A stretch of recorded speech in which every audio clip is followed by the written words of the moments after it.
Allahi ta'ala wa barakatuhu. Alhamdulillahi rabbil alamin. புகழ் அனைத்தும் நம்மை படைத்த அல்லாஹ் ஒருவனுக்கே. இன்று நாம் இந்த மஜ்லிஸில் சிறப்பித்துக் கொண்டிருக்கும் உலக மக்களின் ஒரே தலைவராகிய கண்மணி நாயகம் ரசூலே கரீம் ஸல்லல்லாஹு அலைஹி வஸல்லம் அவர்களின் இந்த மீலாது தினத்தை சிறப்பித்துக் கொண்டிருக்கிறோம். இந்த மஜ்லிஸை சிறப்பித்துக் கொண்டிருக்கும் உங்களை எல்லாம் அல்லாஹ் தேர்ந்தெடுத்திருக்கிறான். இந்த சிறப்பான தினத்தை சிறப்பாக கொண்டாடுவதற்கும்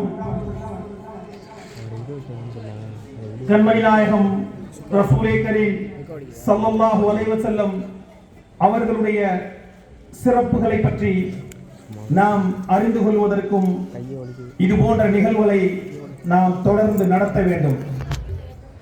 இதில் மிக சிறப்பு என்னவென்றால் கண்மணி நாயகம் அவர்கள் அவர்களுடைய சிறு வயதில் இது போன்ற சமுதாய பணிகளை செய்து வந்தார்கள். அதன் அடிப்படையில் இந்த நிகழ்வை இந்த இளைஞர்கள் சிறப்பாக நடாத்தி கொண்டிருக்கிறார்கள். பெற்றோர்களாகிய நீங்களும் சிறுவர்களும் இந்நிகழ்வை சிறப்பித்துக் கொண்டிருக்கிறீர்கள். உலகத்துல எத்தனையோ தலைவர்கள் இருக்கிறாங்க, இப்பவும் இருந்து கொண்டிருக்கிறாங்க. ரசூலுல்லாஹ்வுடைய சிறப்பு என்னவென்றால்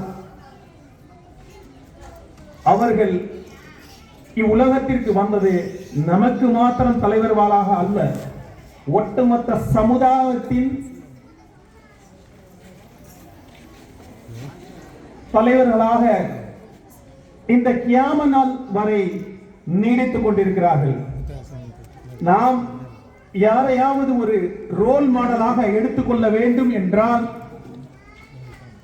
கண்மணி நாயகம் ரசூலே கரீம் ஸல்லல்லாஹு அலைஹி வஸல்லம் அவர்களைத்தான் நாம் எடுத்துக்கொள்ள வேண்டும். ஏனென்றால் கல்வியாக இருக்கட்டும், பிள்ளைகள் வளர்ப்பாக இருக்கட்டும், மனைவிமார்களுடைய அவர்களுடைய உறவுகளாக இருக்கட்டும், நீங்கள் எதை வேண்டுமானாலும் எடுத்துக் கொள்ளுங்கள். இந்த உலகத்தில் this world after this world, இவ்வுலகத்திலும் மறு உலகத்திலும் நமக்கு மிக முக்கியமான ஒரு ரோல் மாடல் என்றால் முஹம்மது ரசூலுல்லாஹி ஸல்லல்லாஹு அலைஹி வஸல்லம். இளைஞர்கள் நிறைந்திருக்கக்கூடிய இந்த மஜ்லிஸில் இளைஞர்கள் என்ன செய்ய வேண்டும், எப்படி வளர வேண்டும், என்ன பணிகளை செய்ய வேண்டும், சமுதாயத்தின் முன்னேற்றத்திற்கு நாம் என்ன செய்ய வேண்டும் என்பதை மிக அழகாக சொல்லித் தந்திருக்கிறார்கள்.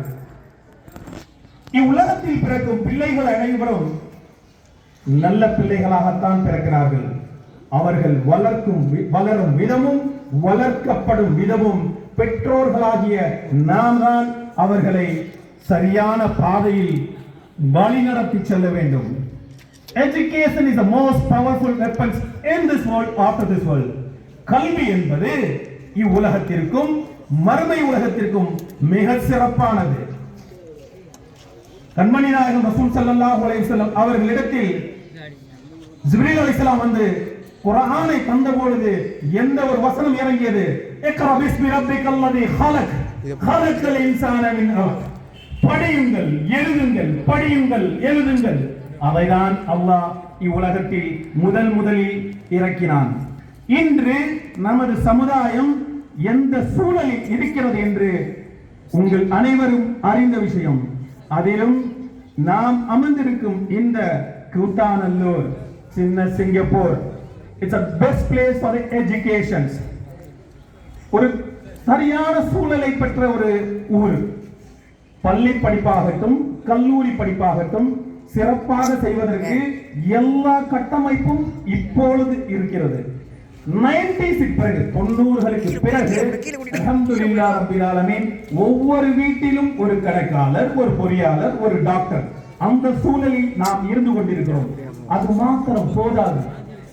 பிள்ளைகளுக்கு படிப்பை சொல்லிக் கொடுங்கள். ரசூல் ஸல்லல்லாஹு அலைஹி வஸல்லம் எந்த வழியில் சொன்னார்கள்? அவர்களுடைய படிப்பு என்பது இச்சமுதாயத்திற்கு பலனாக இருக்க வேண்டும். அவர்கள் படிப்பது வெளிநாடுகள் சென்று வேலை செய்து பணம் சம்பாதிப்பதற்கு மாத்திரம் அல்ல என்பதை சொல்லி வளர்க்க வேண்டும். சின்ன பிள்ளைகளை வேகமாக ஓடுங்கள், விழுந்திராமல் ஓடுங்கள் என்று சொல்லி வளர்க்க வேண்டும். படிப்பது என்று நமது சமுதாயத்தை முன்னோக்க வேண்டும். இந்த உலகத்தில் 3 சிறப்பு கல்வி உண்டு. ஒன்று டாக்டர், மற்றொன்று வக்கீல், மற்றொன்று ஸ்காலர். ஸ்காலர் என்றால் உலமாக்கள். இதுதான் உலகத்தின் மிக சிறந்த கல்வி. பெண் பிள்ளைகளை மருத்துவம் சார்ந்த படிப்பை படிக்க வையுங்கள், லா படிக்க வையுங்கள். ஆண் பிள்ளைகளை பொறியாளராகவும் அவர்களை டாக்டரேட் வரை படிக்க சொல்லுங்கள். படிப்பு என்பது அவர்களுடைய ஒரு வாழ்வியல் மாற்றத்தை உருவாக்கணும். இச்சமுதாயத்திற்கு பெரிய ஒரு மாற்றத்தையும் குடும்பத்துடைய சூழலை மாற்றுவதற்குமான கல்வியாக இருக்க வேண்டும். அந்த கல்விதான் நம் பிள்ளைகளை சரியான வழியில் அழைத்து செல்லும். அதுதான் இன்றைய சூழலில் மிக முக்கியமானது. The teenage, 13 to 19, we call it as a teenage. அந்த வயசானது அவர்கள் பயமற்ற வயசு. என்ன செய்வார்கள்? பைக்கில் 8 போடுவார்கள். இன்று சூழல் என்ன வாய்க்கிறது? ஆண் பிள்ளைகளுக்கு பைக் வாங்கி கொடுப்பதும் பெண் பிள்ளைகளுக்கு செல்போன் வாங்கி கொடுப்பதும் தொல்லையாகிவிட்டது. நாம் பிள்ளையை எப்படி வளர்க்க வேண்டும்?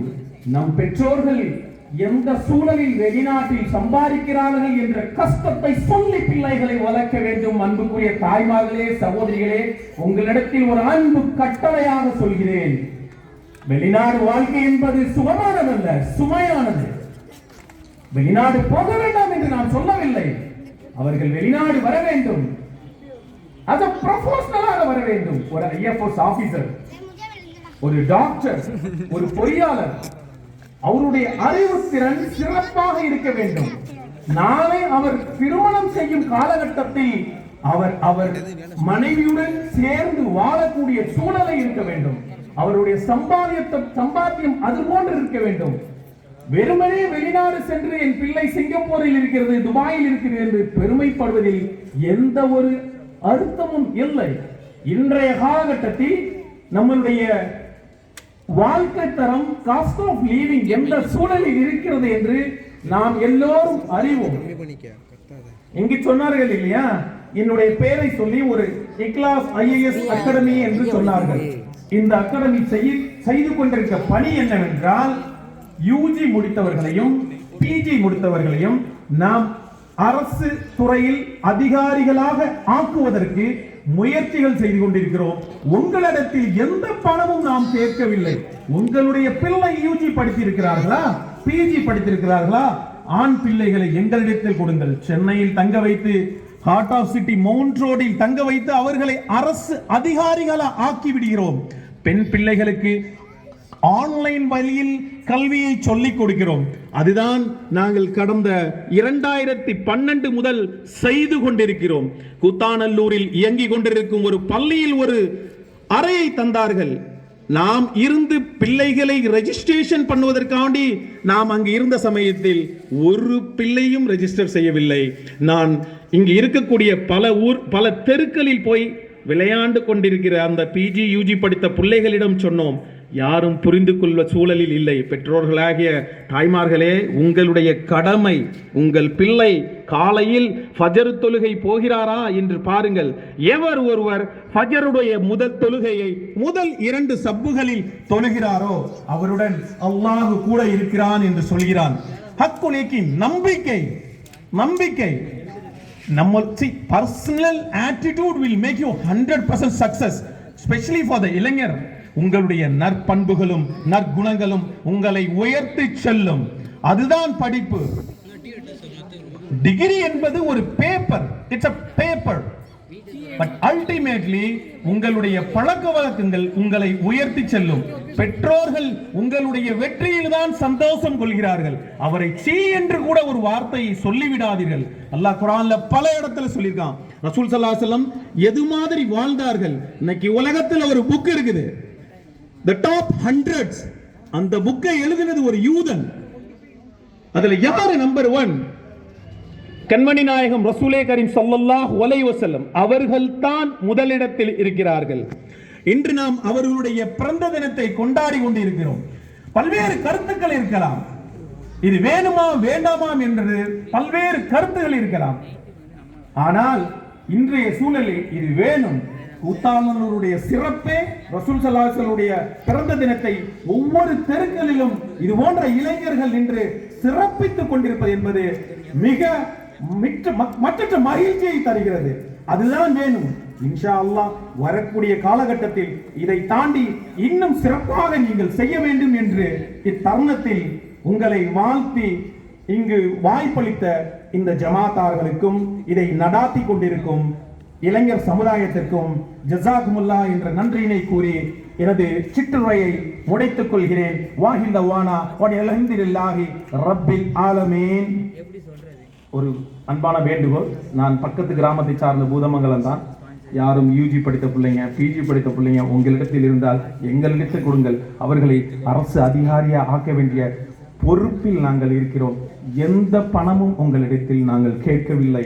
உங்கள் பிள்ளைகளை மாத்திரம் தாருங்கள்.